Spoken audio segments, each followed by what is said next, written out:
पैगंबर अकरम और बीबी खदीजा की इज़्दवाजी जिंदगी से हमें ईसार, एहतराम और मोहब्बत का सबक मिलता है। उनकी जिंदगी इज़्दवाज के लिए बेहतरीन नमूना हयात है। हुजूर अकरम ने बीबी खदीजा को हमेशा मोहब्बत और एहतराम दिया और उनके विसाल के बाद भी हमेशा उनसे अपनी चाहत का इजहार फरमाते रहे। हमारे नबी और बीबी खदीजा की 25 साल रफाकत में उनकी मोहब्बत परवान चढ़ती रही और कभी कोई कमी ना आई। हजरत खदीजा हमारे नबी की बेहतरीन रफीक हयात और दोस्त थीं।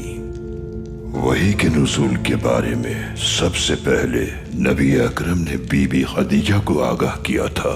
उस मौके पर उम्मुल मोमिनीन ने नबी अकरम की बहुत हिम्मत अफजाई की। जब नबी अकरम गारे हिरा में हम्दो सना में मसरूफ होते थे तो उम्मुल मोमिनीन हजरत खदीजा अपने हाथों से उनके लिए खाना बनाकर ले जाती थीं। हालांकि खिदमत गुजारों की कमी न थी।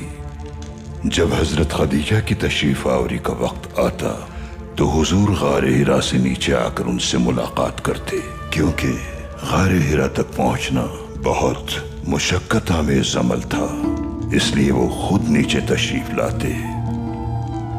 एक रोज हजरत खदीजा उम्मुल मोमिनीन नबी अकरम का इंतजार फरमा रही थीं अपने घर की छत पर बैठकर। तो उनकी पड़ोसन ने कहा, ए खदीजा, ऐसा क्यों कर रही हो तुम? हवा बहुत गर्म है, सूरज की तपिश तुम्हें झुलसा देगी। तो उम्मुल मोमिनीन ने फरमाया, जब मेरे सरताज सूरज की तपिश झेल रहे हैं तो मैं साए में किस तरह बैठ सकती हूं? उन्होंने हुजूर से अपनी वफादारी और मोहब्बत का कई बार इजहार फरमाया और हमें अपने अमल से मोहब्बत का मतलब समझाया।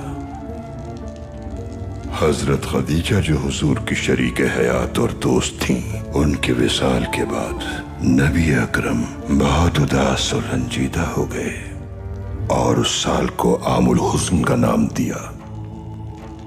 उम्मुल मोमिनीन की वफात के बाद हमारे नबियों ने हर वक्त अकीदत और मोहब्बत से याद फरमाते थे। जब भी कभी उनका जिक्र आता तो वो आप दीदा हो जाते।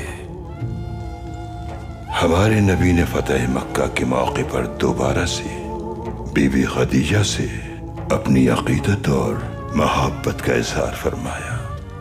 वो मुसलमान जो अपनी जमीन छोड़कर बेघर हो गए थे, उस दिन वो मक्का के फातिह थे।